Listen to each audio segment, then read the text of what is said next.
अल रियान के खिलाफ जब 0-0 रिजल्ट आया था एफसी गोवा का, तब FC Goa players looked relieved. वो लोग काफी पेशेंट लग रहे थे एंड काफी एक्साइटेड लग रहे थे।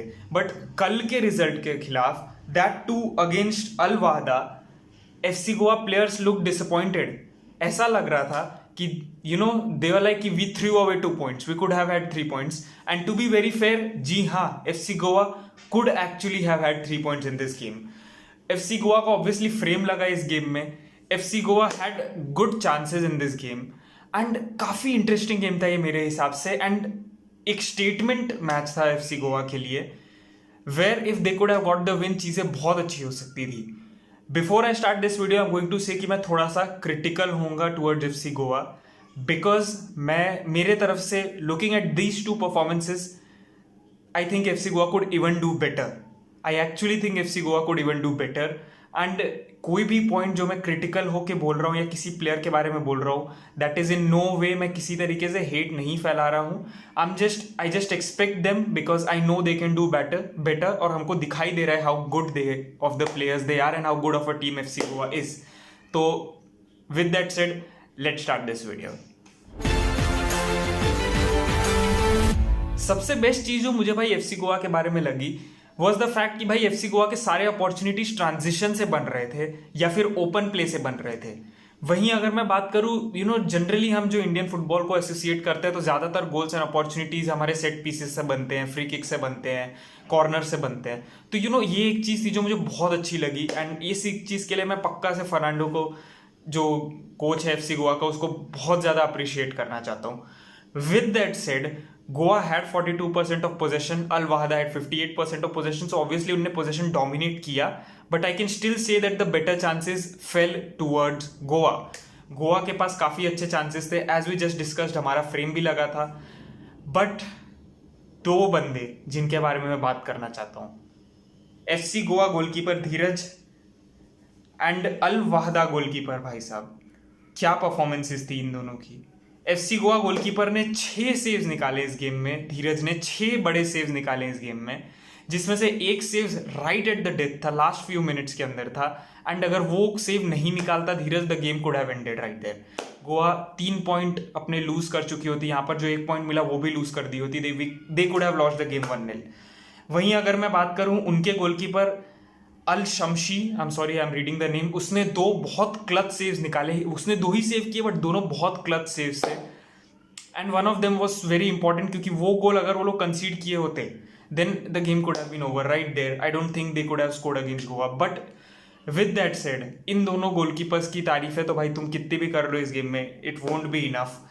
But both the teams are very much in the balance. They had 12 shots, FC Goa had 11 shots. उनके 6 ऑन टारगेट थे, ऑल दो जो 6 निकाले धीरज ने। एफसी गोवा के सिर्फ 2 ऑन टारगेट थे, but FC Goa hit the woodwork, हमको ये भी याद रखना पड़ेगा। एंड भाई साहब, ब्रेंडन फर्नांडिस क्या बंदा था। बट देवेंद्र भाई, इसकी परफॉर्मेंस देखकर मजा ही आ गया। When he came in for Ishan Pandita, now no criticism, मैं पहले ही बोल रहा हूँ भाई, ईशान पंडिता से मैं बहुत ज्यादा और एक्सपेक्ट करता हूँ। कल की performance, it wasn't his best, I think he could even play better. I think उसके पास और ज्यादा पोटेंशियल है इंप्रूव करने के लिए।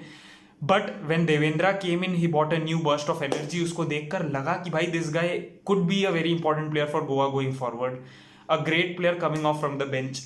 बट विद दैट सेड, अगर हम थोड़ी सी गोवा की टैक्टिक्स की बात करें, ठीक है, तो गोवा की टैक्टिक्स लार्जली अनचेंज थी। एक मिड ब्लॉक बनाएंगे, जब ज्यादा प्रेशर होता है तो वो मिड ब्लॉक टर्न होकर लो ब्लॉक बन जाएगा। प्रोग्रेशन करेंगे ट्रांजिशंस के थ्रू। ट्रांजिशंस में आप कैसे प्रोग्रेशन करोगे? Using your midfielders.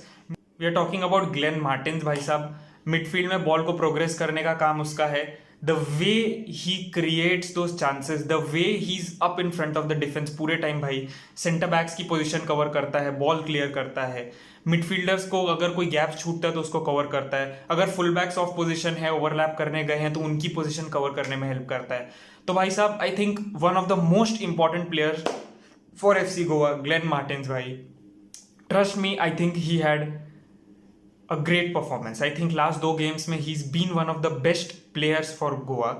उसके सिवाय I think Brendan was also very good in this game. We can talk about Edu Bedia, Romario. अच्छी परफॉर्मेंसेस थी। एडू बेडिया ने बहुत अच्छा कंट्रोल किया। ही वॉज साइलेंट, बहुत ज्यादा वो दिखा नहीं गेम में, but he was there, he was controlling the game, he was maintaining the tempo of the game.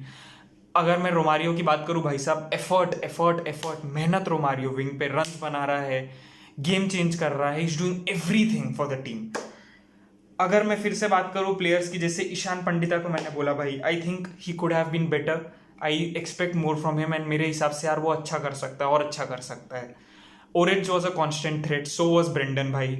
But अगर हम बात करें डिफेंसिवली क्या टैक्टिक थी, तो भाई डिफेंसिवली ऑब्वियसली कोई प्लेयर को जगह मत दो, press press press, specially in certain zones, specially in the mid zones भाई। अगर वो ब्लॉक के अंदर उनके प्लेयर्स एंटर कर रहे हैं, बिटवीन द लाइंस अगर आने की कोशिश कर रहे हैं और बॉल रिसीव कर रहे हैं, प्रेस देम, टैकल मारने में मत डरो, गो hard, win the ball, and फिर ट्रांजिशन पे वापस प्ले करने की कोशिश करो। एक छोटी सी कंप्लेन जो मेरी है एफसी गोवा से, इसकी ट्रांजिशन पर एफसी गोवा स्लो थी। अब इसके लिए मैं कुछ प्लेयर्स को ब्लेम नहीं करना चाहता, बट आई वुड रादर से कि अगर एफसी गोवा ट्रांजिशन पे अपना पेस इंप्रूव कर सके, एंड किसी तरीके से एक बंदा कोई एफसी गोवा में वो could take up that job and finish those chances जो एफसी गोवा क्रिएट करती है भाई, they could have won both the games. Genuinely बोल रहा हूँ, FC Goa could have won both the games. And as much as I criticised FC Goa in this video, मैं बोल रहा हूँ भाई मैंने कुछ चीज़ें पॉइंट आउट की, it is because I think they could do better, it is because I think वो लोग इस ग्रुप में सेकेंड तो एटलीस्ट फिनिश कर सकते हैं। नेक्स्ट जो गेम होगा एफसी गोवा के वाले भाई, वो सबसे बड़ा चैलेंज होगा, because FC Goa are going to play Persepolis. Iran के चैंपियंस है ये लोग, last year AFC Champions Cup के फाइनल में पहुंचे थे ये लोग, इस कप के फाइनल में थे ये लोग, एंड फाइनल में they lost to I think a Korean side. तो भाई बहुत बड़ी टीम है, definitely the favourite to win this group, and अभी तक हमने जिन दोनों टीम से ड्रॉ किया उन दोनों को उनने हराया है। एंड अगेन अगर आपको पता होगा वो पोस्ट वाली चीज़, तो यार I am not sure, I don't think club का वैसा कोई इंटेंशन रहा होगा, बट कोई एक particular manager person in the staff जो भी हो बकवासगिरी, I don't want to say anything about that. But with that said भाई, ये असली चैलेंज होगा एफसी गोवा का, ये असली चैलेंज होगा एक इंडियन टीम का, एक इंडियन फुटबॉल का, कि भाई वेयर आर वी। अब मैं सच बोलूँ तो I don't expect India to win this game, I don't expect FC Goa to win this game, but again neither did we expect FC Goa to win the first 2 games. तो भाई अच्छी performances आई है first 2 game में, I think FC Goa improve कर सकती है। इसके लिए जो भी क्रिटिसिज्म मैंने किया है उसको कोई गलत तरीके से मत लो। With that said I hope तुमको भाई ये वीडियो अच्छा लगा होगा, if you did then drop a like. भाई अगर नए हो चैनल पे तो डू सब्सक्राइब यार। Thank you so much to everyone जो उस साइड पे बैठा है, who has help me reach 1K subscribers, and thank you so much जो इस वीडियो को देख रहा है। मुझे अपने थॉट्स बताओ भाई, तुमको क्या लगता है, क्या इससे अच्छा हो सकता था, क्या मैंने चीज़ें पॉइंट मिस की है वो भी मुझे बताओ। अगर कोई ऐसा पर्टिकुलर चीज़ है जो तुम ऐड करना चाहोगे इस कॉन्वर्जेशन में, do let me know down in the comments. With that said I will see you next time, until then this is FKR signing out, bye bye.